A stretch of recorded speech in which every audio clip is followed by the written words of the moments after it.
extremely powerful tool in the prevention of disease and reducing inflammation in all parts of the body, whether it's in the arteries, lungs, intestines, joints, or bones, is hyperbaric oxygen therapy. There's no question that we need oxygen to survive. What many people fail to recognize that if it is that important for life, then what impact does it have on healing the basic building blocks of our bodies, which are our cells?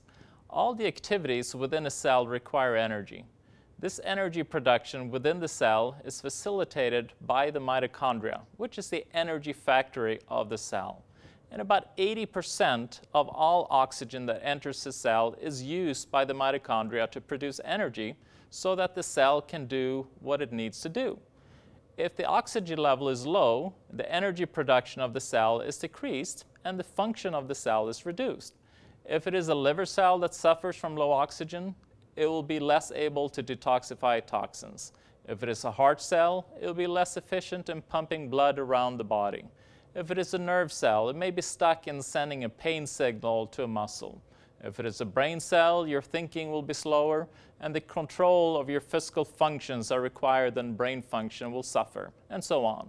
If the oxygen level is decreased even further within a cell, a couple of things can happen. The energy factor in the cell may shut down completely and the cell will die. Another possibility is that the cell may change the way it manufactures energy. Instead of using oxygen, it starts to ferment sugar. This is a very inefficient way of producing energy, but nevertheless, it does produce some energy. The problem with this process is that this is how cancerous cells produce energy. It is thought that cells that shift into fermenting sugar for energy are likely to turn cancerous. What is frequently seen in nature is that whenever a species is suffering, it starts to reproduce at a more rapid pace to ensure the survival of the species. And the same scenario happens with cells that are fermenting sugar for energy. They actually start to replicate at a faster pace, which is the same behavior as the cancer cells. So a simple solution to optimize the cellular function, prevent premature cell death, and also reduce the risk of cells turning cancerous is to ensure proper amount of oxygen is available within the cell. A therapy I use in my office that effectively increases tissue oxygenation is hyperbaric oxygen therapy. It can increase the tissue oxygenation by 400%. compared to when you just breathe oxygen from an oxygen tank, where you may increase tissue oxygenation by only a few percent. Hyperbaric oxygen therapy is administered while the patient is breathing 100% oxygen in an enclosed chamber, and the pressure in the chamber is gradually increased to about 2 atmospheres depending on the ailment of that the patient is dealing with. This increase in pressure actually allows oxygen to dissolve into tissue without the need of red blood cells to transport the oxygen. In fact, back in 1960, they were able to keep pigs alive in a hyperbaric chamber in the absence of blood.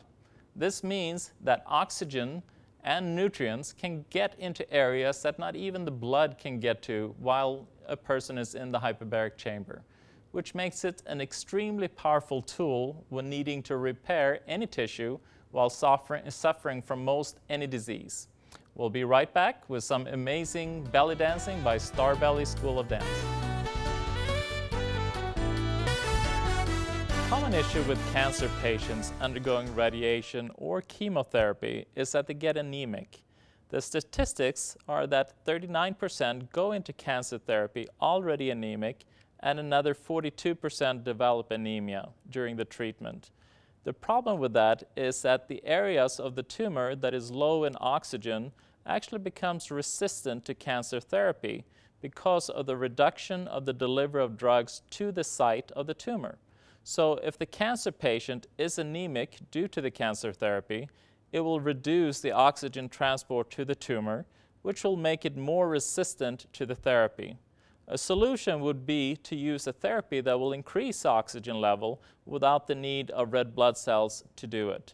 Hyperbaric oxygen therapy is such a therapy. In fact, tumor oxygenation is the strongest predictor of a successful response to radiation therapy.